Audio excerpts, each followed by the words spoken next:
अस्सलामुअलैकुम वरहमतुल्लाहि वबरकातुहू। Welcome back to my channel Hamzan Shara vlogs. तो कैसे हैं आप सब? उम्मीद है सब खैर खैरियत से होंगे और अल्लाह करे सब लोग खुश रहे, अपने घरों में अच्छे रहे, अल्लाह हर किसी को सेहत दे। तो मैं आज आप लोगों के साथ में है ना बेंगलोर में कॉटन पेट में एक दरगाह है, तवक्कल मस्तान शाह दरगाह। तो ये है ना बेंगलोर की सबसे पुरानी और सबसे बड़ी दरगाह है। तो यहाँ पर है ना हर साल उर्स होता है। तो इस साल भी उर्स था यहाँ पर। संदल वगैरह जो होता है वो पहले दिन वो सारी चीज़ें हो चुकी थी। ये नेक्स्ट डे का था, मुझे मालूम नहीं था। बस कैजुअली वहाँ पर हम लोगों का कभी कभी आना जाना होता है। तो फिर मुझे मालूम पड़ा कि मतलब वहाँ पर जो है उर्स हो रहा है। तो कभी मैंने देखा नहीं था, इस तरह की चीज़ें मैंने कभी जो है ना देखी नहीं। तो मैंने सोचा कि चलो ये मौका है, देख कर आते हैं कि कैसे है क्या है। तो यहाँ जाने के बाद में माशाल्लाह माशाल्लाह माशाल्लाह जो रौनक लगी हुई थी, और लाइटिंग और फूलों की खुशबू, मतलब पूरा एरिया महक रहा था। आप इस एरिया में जैसे ही कदम रख रहे थे तो पूरा एरिया महक रहा था, और मेरा तो दिल खुश हो गया कि मतलब ख़ास करके जिस हिसाब से मैं भी थोड़ी ज़हनी तौर पे परेशान चल रही हूँ, तो ये सारी चीज़ें देख के ना मेरे आँखों को कान बोल रही हूँ, मेरे आँखों को बहुत सुकून महसूस हुआ देखने के बाद में। तो मानना ना मानना सबका अपना यकीन है। बैड कमेंट वाले इस वीडियो से प्लीज़ दूर रहेंगे। तो भाई हम मांग नहीं सकते तो हम पढ़ के बकश तो सकते ही है ना, और अल्लाह के वली हैं। तो चलिए व्लॉग में अगर आप मेरे चैनल पर नए हैं तो मेरे चैनल को सब्सक्राइब ज़रूर करिएगा और वीडियो को एंड तक ज़रूर वॉच करिएगा। और जैसे कि मुंबई में हाजी अली है तो वहाँ का भी मेरे चैनल पर व्लॉग है, आप लोग वो भी देख सकते हैं। और वहाँ पर जो लाइव कव्वाली होती है ना, उसका भी मैंने व्लॉग शेयर किया था जब मैं मुंबई गई थी, तो आप वो भी विज़िट कर सकते हैं। तो चलिए आपको थोड़ा है ना आसपास का यहाँ का एरिया दिखाती हूँ। आप लोगों को पता है औरतों का दरगाह के अंदर जाना अलाउ नहीं है। तो जो दरगाह का इंट्रेंस है उसके बाहर साइड जो चौखट होती है ना, सब वहाँ पे बैठ के तस्बीहात और कुरान और यासीन वगैरह पढ़ रहे थे, सूरा यासीन वगैरह। देखो सब आते हैं तो जाहिर सी बात है, पता नहीं किसके क्या मसले हैं क्या नहीं है कोई। और है ना यहाँ पर बहुत लोग बहुत दूर दूर से पहले से भी आके यहाँ पर आसपास में बहुत सारे होटल्स हैं, तो सब वहाँ स्टे करें। जो होटल्स अफोर्ड नहीं कर सकते तो वो यहाँ पर दरगाह के अंदर भी रुकने के लिए प्लेस है, और वहाँ पर रुकते हैं। और जो खाना बनता है ना तो वो खाना वगैरह भी खाते हैं। तो ये दरगाह के अंदर का वीडियो है जहाँ पर ये दरगाह लोकेटेड है अंदर इनसाइड पे। तो ये वीडियो जो है ना, ये clip capture by my son Mohammad Hamza. तो वो जब अंदर गया था तो उसने ये शूट किया था। और अल्लाह हर किसी की परेशानी को दूर करे। मुझे तो मतलब बहुत अच्छा लगा, और हम लोग काफ़ी देर तक बैठे यहाँ पर, कुछ तस्बीहात वगैरह पढ़ी और बाहर की तरफ बैठे थे। इतना ज़्यादा क्राउड नहीं था, मुझे लगा शायद उर्स का मामला है तो बहुत ज़्यादा क्राउड होगा, लेकिन पब्लिक आ रही है और विज़िट करते जा रही है। और है ना इन लोगों का इंतज़ामात भी बहुत अच्छा है माशाल्लाह से। और ये दरगाह है ना यहाँ पर 200 साल पुरानी है। ये टीपू सुल्तान रहमतुल्लाह अलैहि ताला जो थे, उनके जो वालिद साहब थे हैदर अली, उनके ज़माने में ये हज़रत तवक्कल मस्तान शाह यहाँ पर आए थे। तो उसके बाद में फिर यहाँ पर जो है ना उनको प्लेस दी गई थी, और फिर बाद में यहाँ पर उनकी दरगाह बनी। ये हिस्ट्री है, और चैनल पे बहुत सारे हिस्ट्री है। जब आज से पहले 1.25 साल पहले मैंने व्लॉगिंग की थी ना, तो सबसे पहला व्लॉग मैंने तवक्कल मस्तान का डाला था रैंडमली। कोई इंटेंशन मतलब कुछ भी नहीं थी, बस ऐसे ही गए थे, और व्लॉगिंग करने का भी कोई मूड नहीं था। बस चीज़ें जहन में आई और बस मैंने जो है ना पहला वीडियो वहीं का अपलोड किया था, और फिर जब से मैंने कंटिन्यू कर दिया अल्हम्दुलिल्लाह। ज़रिया लग गया था। और तो चलिए आप लोग जो है ना दरगाह की ज़ियारत करिए, और आगे बहुत कुछ है। ये तो सिर्फ़ अंदर की क्लिप है, तो मैं आगे का आप लोगों को दिखाती हूँ। जब मुहर्रम आता है, हमारा इस्लामिक न्यू ईयर आता है, वो टाइम पे है ना यहाँ पर जो पंजा वगैरह होता है वो सारी चीज़ें भी उठाई जाती है। मैं आज से पहले कभी नहीं गई, मैंने सुना है, मैं एक बार गई थी मेरी बेटी की प्रेगनेंसी के टाइम पे। आई थिंक स्टार्टिंग प्रेगनेंसी थी मेरी, तब मैं गई थी वहाँ पर। क्योंकि ऐसा माना जाता है कि माना नहीं जाता, मैं आप लोगों को बता रही हूँ, मुझे भी किसी ने बताया था कि इस्लामिक न्यू ईयर में मतलब जो स्टार्टिंग के 10 दिन होते हैं, तो जो है सदका करना बहुत अफजल माना जाता है। तो मैंने बहुत सारे है ना बहुत टाइम से पैसे इकट्ठा करे थे बहुत सारे लोगों को देने के लिए सदक़े की नीयत से। तो मुझे इतने लोग कहाँ मिलते और मैं ऐसी सिचुएशन में कहाँ जाती। तो मेरे हस्बैंड ने मुझे गाइड किया कि आप वहाँ पर चले जाओ। तो मैं घर से कुकिंग करके, हमारे यहाँ जो हाउस हेल्पर आती है उनको साथ में लेके और कुकिंग करके बहुत सारे लोगों का खाना और पैसे फिर मैंने वहाँ पर जाके सदका करी थी। तो इस तरह की चीज़ें करनी चाहिए। एक बंदे के ऊपर डेली 1 दिन का 1 रुपये सदका बनता है, तो आप भी करिए। और ये है ना दरगाह के बैक साइड का एरिया है, यहाँ पर भी माशाल्लाह से बहुत अच्छी डेकोरेशन थी। और यहाँ पर भी कुछ मज़ारे हैं जिनके बारे में मुझे आइडिया नहीं है क्या है, बस मैं आप लोगों से जो है ना उर्स का जो है ना व्लॉग शेयर कर रही हूँ।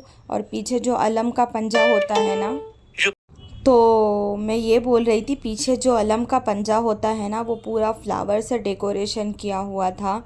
और ऑल ओवर सारी चीज़ें देखने में माशाल्लाह बहुत खूबसूरत लग रही थी। और इतना क्राउड होने के बाद भी है ना एक अजीब सा सुकून था यहाँ पर। वो सुकून आप समझ सकते हैं किस वजह से है यहाँ पर। एक वली अल्लाह की दरगाह है, तो ज़ाहिर सी बात है सुकून तो यहाँ पर रहेगा ही। और बहुत देखने में भी खूबसूरत माशाल्लाह से, और जो है ना सुकून भी उतना ही। तो आगे आप लोग फिर देखिए। तो है ना इसके बाद में वो नगाड़े वगैरह बजते हैं ना, वो सारी चीज़ें हो रही थी, तो मैंने वो भी थोड़ा कैप्चर किया है।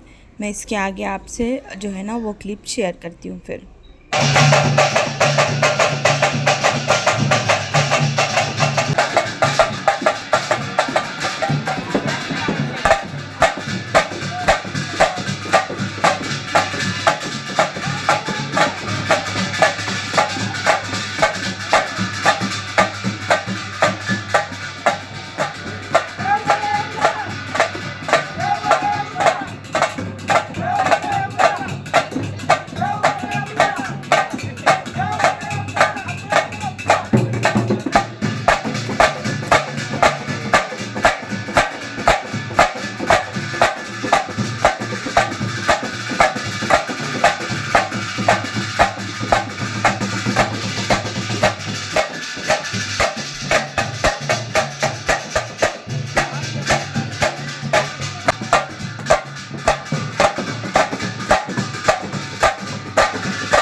तो दरगाह का जो मेन एंट्रेंस है वो यहाँ से है, तो उसको कुछ इस तरीके से जो है ना डेकोरेट किया गया था।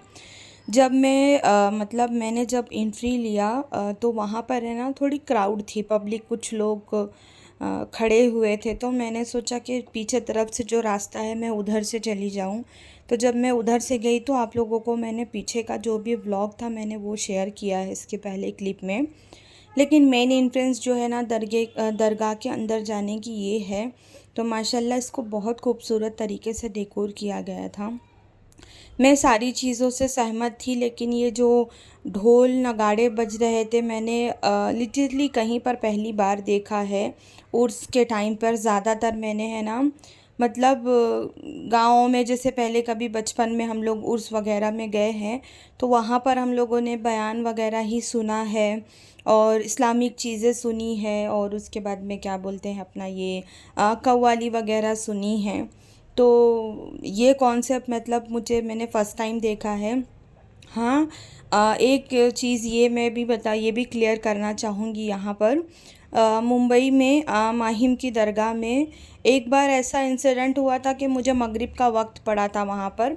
हम लोग वहाँ से विज़िट हो रहे थे, तो वो वक्त पे वहाँ पर हम लोग को ऐसा हुआ कि बहुत सारे लोग थे। बहुत पुरानी बात है, तब मेरी शादी वादी भी नहीं हुई थी। तो जब वो दरगाह पड़ी तो सब लोग ने बोला कि चलो हो लेते। जब वहाँ पर गए तो मगरिब के अज़ान के बाद वहाँ पर है ना नासिक ढोल बज रहा था। वो जो वहाँ पर आते हैं ना हाजिरी वगैरह जिनकी लगती है, जिनको कुछ असरादी मामला होता है, तो तब मैंने देखा था। लेकिन ये उर्स में मैंने पहली बार देखा था। खैर सबका अपना होता है सेलिब्रेट करने का तरीका। तो चलते हैं बाहर, और बाहर से है ना ये जो आप ये साइड देख रहे हैं ना, ये मस्जिद है और बहुत खूबसूरत मस्जिद है। ये विदाउट लाइट भी, जितनी ये लाइटिंग में खूबसूरत दिख रही है ना, उतनी ही ये बिना लाइट के भी खूबसूरत दिखती। बहुत अच्छी मस्जिद बनी है, आप बाहर से भी देखेंगे ना बहुत खूबसूरत है, और अंदर भी ये बहुत खूबसूरत है। लेकिन मैं उस साइड से कैप्चर नहीं कर पाई। और ये दरगाह के बाहर का जो क्लिप है, जो मेन एंट्रेंस है जहाँ से आप बाहर फुटवेयर उतारते हो और इंटर होते हो, तो वहाँ पर आपको ना इस तरह से कुछ जो है ना शॉप्स मिल जाएगी फूल वगैरह की। तो यहाँ पर वो जो बूंदी मिलती है, मेरे बच्चों को वो पसंद है, तो मैं वो लेने के लिए खड़ी थी। और ये देखिए ये ऊपर का जो है मीनार वगैरह है। और यहाँ पर आपको बहुत सस्ते में लॉज वगैरह भी मिल जाएंगे स्टे के लिए, और महंगे होटल्स भी हैं जो जैसे अफोर्ड कर सकता है। और खाने के लिए मतलब जो है ना भारी रेस्टोरेंट भी है और लोकल भी है, जहाँ आप में मतलब 30 रुपीज़ में 3 रोटी लेके उसके साथ में ग्रेवी लेके खा सकते हो, ऐसा भी ऑप्शन है। तो ओवरऑल बाहर से कुछ इस तरह से जो है ना इस पूरे दरगाह का लुक दिखाई देता है, जो देखने में माशाल्लाह से हमेशा से खूबसूरत लगता है। मैं हमेशा से मुझे ये सारी चीज़ें बहुत खूबसूरत लगती है देखने में। तो चलते हैं आगे। हम लोगों ने प्लान किया था कि घूमेंगे और साथ में बाहर से ही खाना खा के आएंगे। तो बहुत सारी शॉप लगी थी, तो अंशरा मतलब बच्चे से थे साथ में, तो उन लोगों ने कुछ कुछ ख़रीदी की। अंशरा ने ब्रेसलेट लिया। अब बच्चों की खुशी के लिए तो पेरेंट्स को इतना करना ही पड़ता है, जिसमें बच्चे खुश उसमें हम खुश। तो आगे गए तो हमज़ा को है ना कुछ रिंग वगैरह पहनने का शौक़ है। हालांकि मैं बहुत कम अलाउ करती हूँ, लेकिन आज उसका मन हुआ तो मैंने सोचा कि चलो। और अंशारा ने जो ली वो 20 रुपीज़ में थी, और हमज़ा ने जो लिया वो 30 रुपीज़ में थी। और बच्चे कब बड़े हो जाते हैं कुछ मालूम नहीं पड़ता। अभी मेरी बेटी एक टाइम में इतनी छोटी थी, अभी उसको है ना कुरान पढ़ती है तो दुपट्टे वगैरह लगते हैं। तो बस यहाँ पर वो हमज़ा को पहन के पूछ रही थी, भैया पता कौन सा अच्छा दिख रहा है, तो मैंने उसको यहाँ से एक दुपट्टा दिलाया। चलते हैं आगे। आगे भी बहुत सारी शॉप थी। तो हालांकि मुझे इस तरह की इमिटेशन की रिंग वगैरह इतनी ज़्यादा पसंद नहीं है। अगर कभी भी मैंने लिया तो एडी स्टोन में लिया, ऐसे लिया नहीं है। लेकिन मेरी बेटी के बोलने पे मैंने भी यहाँ से एक रिंग बाय किया है। तो वो ये बड़ी बड़ी बता रही थी बटरफ्लाई वगैरह वाली, मुझे वो सारी चीज़ें अच्छी नहीं लगती। फिर भी मैंने उसका दिल रखने के लिए एक रिंग ली है। कौन सी ली है मैं इंशाल्लाह बताऊंगी। चलते हैं आगे। आगे गए तो बहुत सारे ना से लंच बॉक्स और इस तरह की चीज़ें सेल हो रही थी। तो ऐसा एक है ना लंच बॉक्स, मैंने दशहरे का जब मेला लगा था जेसी रोड में, तो मैंने वहाँ से बाय किया था। तो वो बहुत ज़्यादा है ना इसमें कंपार्टमेंट है, बहुत अच्छा है। तो मुझे जब फिर दिख गया तो मैंने एक लिया। और बुरखे 100 रुपीज़ में जो है ना लंच बैग मिल रहे थे। तो बच्चों का भी लंच बैग ख़राब हो गया है, ख़ास करके हमज़ा का। अंशरा को तो मैंने उसके बर्थडे पे गिफ्ट किया था। तो मैंने सोचा कि चलो अभी मैं फ़िलहाल ये इसको एक दिला देती हूँ कुछ दिनों के लिए, फिर आगे हम बाद में देखेंगे। जब कभी मैं मार्केट वगैरह जाऊँगी तो मैं उसको लेकर आऊँगी। यहाँ पर है ना बांस की लकड़ी से बने हुए बहुत यूज़फुल चीज़ें सेल हो रही थी। तो जैसे कोम वगैरह रख दिए या और जो चीज़ें आपको जैसे यूज़ करना है उस हिसाब से। तो मैं यहाँ पर देख रही थी, एक ये था और एक दूसरा था। अब बच्चे जहाँ रहे वहाँ क्रिएटिविटी ना करे। देखो हमज़ा बड़ा हो गया लेकिन उसका बचपना गया नहीं। उसको देख के अंशरा को भी हुआ, भैया ले पकड़ देख, मैं भी करके दिखाती हूँ। तो खैर हंसी मजाक हुई और वो शॉप वाला भी इंजॉय कर रहा था हम लोगों के साथ साथ में। माशाल्लाह ज़रूर बोलना कमेंट में मेरे बच्चों के लिए। अल्लाह इनके लिए खूब सेहत का मामला करे, अल्लाह हर बच्चों के लिए सेहत का मामला करे और सबको तरक्की पे पहुंचा दे। दीन और दुनिया दोनों अल्लाह जो है ना बच्चों को दे। तो चलते हैं आगे। आगे जाने के बाद में ना यहाँ पर बहुत अच्छे कांच के आप लोगों को पता है मुझे सेरेमिक की चीज़ें बहुत ज़्यादा पसंद है, लेकिन फिर भी मैंने अपने आप को कंट्रोल किया कि नहीं, वेस्ट ऑफ मनी। और दूसरी बात में रखेंगे कहाँ, क्योंकि हम लोगों का जो घर है, रेंटेड घर का तो कुछ भरोसा नहीं रहता। तो और ऑलरेडी मेरे पास में बहुत सारी चीज़ें जो मैंने गांव से ख़रीदी है, तो मैंने लिया नहीं। यहाँ पर आए तो इस तरह के बॉक्सेस है ना डी मार्ट में भी अवेलेबल है। तो ये जो छोटे थे ये 120 रुपीज़ के थे ये वाले, और ये जो इधर बड़े वाले साइज़ के थे ये 150 रुपीज़ में 2 पीसेस थे। तो मुझे ये यूज़फुल लगा तो मैंने यहाँ से है ना इसको बाय किया। तो मैंने है ना ये बॉक्सेस है ना मेरे पास ऑलरेडी है, आप लोगों ने देखा होगा, मैं उसमें ड्राई फ्रूट्स रखती हूँ। तो मैंने लिया उसको, तो मैं उनको बोल रही थी कि चेक करके दो, तो वो बोलने लगा अरे आप एक्सचेंज कर लेना। मैं बोली मैं बहुत दूर से आई हूँ। तो इस तरह के प्लेट्स भी थे, वो बोल रहे थे ले लो। और है ना मैं प्लास्टिक के प्लेट्स वगैरह नहीं यूज़ करती, मुझे नहीं अच्छे लगते, तो मैंने नहीं लिया। उसके बाद हम गए अलबैक रेस्टोरेंट। तो यहाँ पर अंशरा साथ में थी, तो हम लोग जो है ना नॉन वेज ऑर्डर नहीं कर सकते थे। तो उसने पहले बोला कि काजू पनीर मसाला, देन वो अवेलेबल नहीं था तो पनीर बटर मसाला ऑर्डर किया हम लोगों ने। और ये था मेरा आज का व्लॉग, और इस खाने के साथ में व्लॉग को करेंगे हम ख़त्म। दुआओं की दरख्वास्त है, दुआओं में मुझे भी और पूरे उम्मत मोहम्मदिया को ज़रूर याद रखना। क्लाइमेट ठीक नहीं है तो उसके साथ में हम लोगों ने कोल्ड ड्रिंक, आइसक्रीम कुछ भी नहीं लिया, सिर्फ सिंपल सा खाना खाया। चिकन बिरयानी खाई मैंने और हमज़ा ने लास्ट में। और बच्चों से रिव्यू पूछा है कि कैसा है, तो उन्होंने कहा बहुत अच्छा। कभी कभी इस तरह आउटिंग्स पे जाना चाहिए। मैं मेरे बच्चों को अक्सर इस तरह कभी कभी लेकर निकलती हूँ। तो चलते हैं, खाना ख़त्म करते हैं, फिर हम घर पे मिलेंगे इंशाल्लाह, लेकिन नेक्स्ट व्लॉग में। तब तक के लिए वीडियो को लाइक, शेयर और सब्सक्राइब ज़रूर करना। अल्लाह हाफिज़।